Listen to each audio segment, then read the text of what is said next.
نن سبا چې موږ د نظر وچورلو نو اکثر مسلمانان د صحیح عقیدې نه غافله دي. اکثر مسلمانان د صحیح عقیدې نه غافله دي. صحیح عقیده الله لږو خلکو ته نصیب کړې ده. د دې وجه څه ده؟ زما دا خبره یاده ساتئ چې دا درس د نورو درسونو په شان به نه وي. په دې کې به زه ښه باقاعده تاسو ته صبر هم کوم چې خبره کم ملګري نوټ کوي چې هغه یې نوټ کړي، کم چې لیکي هغه یې ولیکي، او کم چې ډېر تیز ذهن والے دي یادوي چې هغوی یاده کړي. سوال دا دی چې ولې اکثر خلک د صحیح عقیدې نه غافله دي؟ ولې کاږه دي؟ ولې صحیح عقیده هغوی نه ده پېژندلې؟ نو زه به درته په یو څو نقاطو او یو څو پوینټونو کې جواب درکړم. اولنۍ وجه کوشش نه کول د عقیدې د زده کولو. د عقیده د خلکو ته داسې معمولي خبره ښکاري لکه ته چاته ووایې که د عقیدې درس الحمدلله وي مسلمانان بس عقیده څه ته وایي؟ زه مسلمان یم بس. الله څوک دی؟ آخرت په باره کې څه عقیده ده؟ د قبر په باره کې څه عقیده ده؟ پیغمبر په باره کې به څه عقیده ساتي؟ ملایکو په باره کې به څه عقیده ساتي؟ آسماني کتابونو په باره کې به څه وي؟ نورو ته هېڅ پته نشته. خو وایي چې زه مسلمان یم دغه زما عقیده ده. عجیبه خبره ده. صرف عقیده دې ته وایي؟ نو ډېر خلک عقیدې نه مخ اړولی دی، زده کوي یې نه. د دې دلاسې جاهله دي او د عقیدې د مسلو ته وړه ښکاري، حالانکې د ټولو نه غټه مسله د څه ده؟ د عقیدې ده. بلکې دا یاد ساتئ اصل الدین، د دین ستن او د ملا تیر او د دین بنیاد هغه عقیده ده. او بیا په علمونو کې د ټولو نه اوچت علم هغه عقیده زده کول. د ټولو نه اوچت علم دا دی. که څوک درنه سوال وکړي چې علمونو کې کوم علم ډېر اوچت دی، نو هغه عقیده زده کول دی. وجه دا چې عقیده د الله په باره کې خبرې کوي، نو د الله په باره کې خبرې د ټولو نه اوچتې دي. بنیادي مسله چې عقیده دې نشته نور دین دې نشته. یو وجه دا ده چې خلکو مخ اړولی دی او عقیده نه زده کوي. دویمه وجه دا ده د پلار نیکه د لارې دپاره تعصب کول. عقیده ورانه د ګډه وډه د قبر پرست دی، بابا پرست دی، پیر پرست دی، تعویزونو والا دی، تصوف والا دی. او ته ورته یې ګوره دا عقیده ستا غلطه ده، صحیح نه ده. دی وایي نه، وجدنا آباءنا علی امه. موږ پلار نیکه په دې لاره باندې موندلي، نو ولې زموږ پلار نیکه په غلطه وسو؟ د دې دلاسې دا عقیده غلطه پاتې شو. نه وړي د دې خبرې نه. او دا خبره ورته ډېره ګرانه ښکاري چې زما بابا او زما نیکه او زما پلار به تو پیر بابا خواله. اوس دا خبره ډېره ګرانه ده چې زه ووایم چې او د هغوی دا عقیده غلطه وه. دا ورته ګرانه ده. د هغې دلاسې خپله عقیده هم دقې شان پاتې شوه.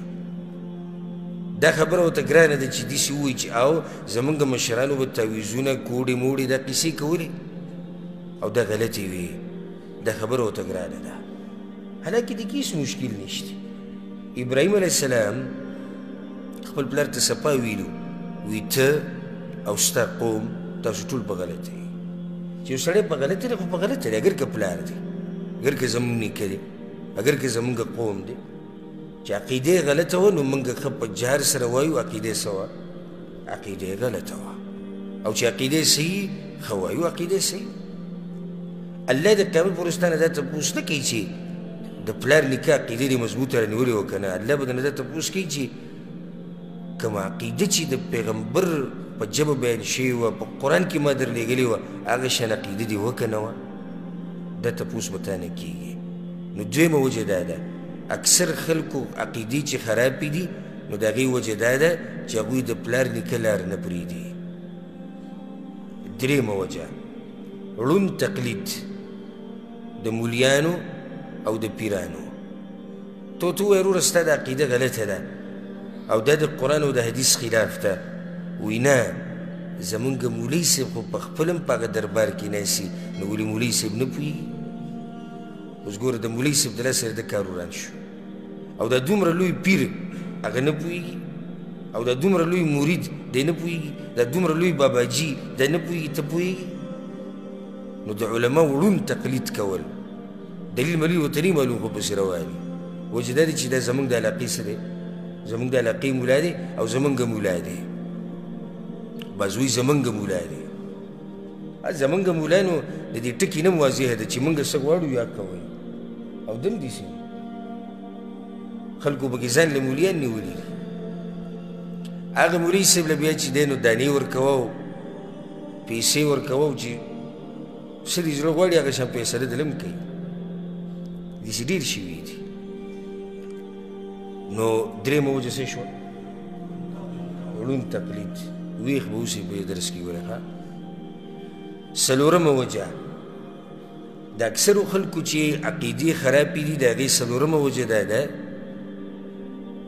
اولیاء الله او د نیکانو خلکو په باره کې غلو کړې ده د هغې دلاسې عقیدې خرابې دي لکه رابه شو بریلیانو له بریلیانو عقیده ولې خرابه ده د پیغمبر په باره کې غلو کړی ده کوم مقام چې الله پیغمبر له ورکړی دوی پیغمبر د هغې نه اوچت کړی دی او بیا یې د اولیاء الله په باره کې هم کړې ده لکه اوس شیخ عبدالقادر جیلاني رحمه الله نیک سړی او ښه سړی خو دوی شیخ عبدالقادر جیلاني راوچت کو د هغه مقام نه کوم مقام چې ول الله ورکړی او له منډې ربوبیت او الوهیت ته یې ورسو د الله سره یې شریک کو نو لویه وجه د خلکو د عقیدو د خرابېدو هغه څه ده د نیکانو خلکو په باره کې څه کول غلو کول د دې د لاسه ډېرو خلکو عقیدې خرابېږي پنځمه وجه د الله د کتاب نه غافله کېدل او د الله په کتاب کې سوچ نه کول د دې د لاسه د ډېرو خلکو عقیدې خرابېږي ځکه قرآن کې درې قسمه خبرې دي چاته دا مسله یاده ده تفسیر په درسونو کې موږ بیان کړی قرآن کې درې قسمه خبرې عقیده قصې احکام قرآن کې درې قسمه خبرې یادې کړئ عقیده قصې د پخوانو امتونو یا د هغه وخت د منافقانو حال او دې په شان نورې خبرې او دریم احکام حلال او حرام قرآن درې حصې دي سورة اخلاص ولې د قرآن درېیمه حصه ده ځکه چې توحید بیان شوی عقیده ده که نو یو حصه ده که پوره قرآن دغه دی نو بس دا یو حصه شوه د قرآن قرآن کریم چې تا راواغستو او په تدبر سره یې ووایې نو شروع د توحید نه کېږي شروع څنګه د توحید نه کېږي الحمد لله رب العالمین ټول د کمال صفتونه خاص الله لره دي چې پالونکی د ټول عالم دی دا څه مسله ده د توحید مسله عقیده ده که قرآن ختمیږي په څه باندې قل اعوذ برب الناس ملک الناس اله الناس الله باچا د خلکو دی الله رب د خلکو دی الله معبود د خلکو دی قرآن شروع شوی په توحید دی او ختم شوی په څه دی په توحید دی اوس یو سړی دا قرآن وایي سوچ پکې نه کوي نو دی خو نه پوهېږي په توحید باندې خو دا څومره چې ګمراه فرقو والا دي تذکره به یې راځي او دا څومره قبر پرست چې تاسو وینئ او دا پیر پرست او بابا پرست ستاسو څه خیال دوی قرآن نه وایي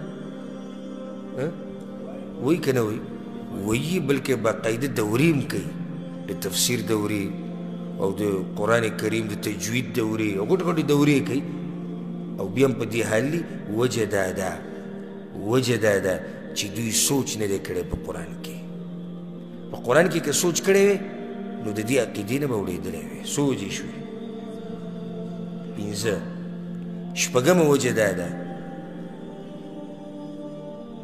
په کور کې ښه تربیت نه کېدل ګوره حدیث کې دا راځي پیغمبر صلی الله علیه وسلم وی هر ماشوم په څه پیدا کېږي په فطرت پیدا کېږي هر ماشوم په فطرت پیدا کېږي مور پلار تی یا یهودی جوړی یا تی نصرانی جوړی یا تی مجوسی جوړی مور پلار تی جوړی مطلب دا شو که مور پلار بچی له صحیح تربیت ورکو او صحیح عقیده ورته وښو بس د عقیده به برابر نو د ډېرو خلکو چې عقیدې ګډې وړي دي وجه دا دی چې مور پلار وله تربیت نه دی ورکړی الله یې ورته نه دی ښوولی عقیده یې ورته نه ده ښوولی موږ خو ښه باقاعده د بچو نه ده تپوس کوو کار له ځکه نه ځي مزدورۍ له ځکه نه ځي پیسې دې څو راوړي څو رانه کور ته څه ټیم راځي څه ټیم وځي سکول کې سویم ته شوې یونیورسټۍ کې دې څه چل وکړو کالج کې دې څه چل وکړو دا تپوسونه موږ کوو خو چېرته یو ورځ موږ د بچي نه دا تپوس نه دی کړی چې بچیه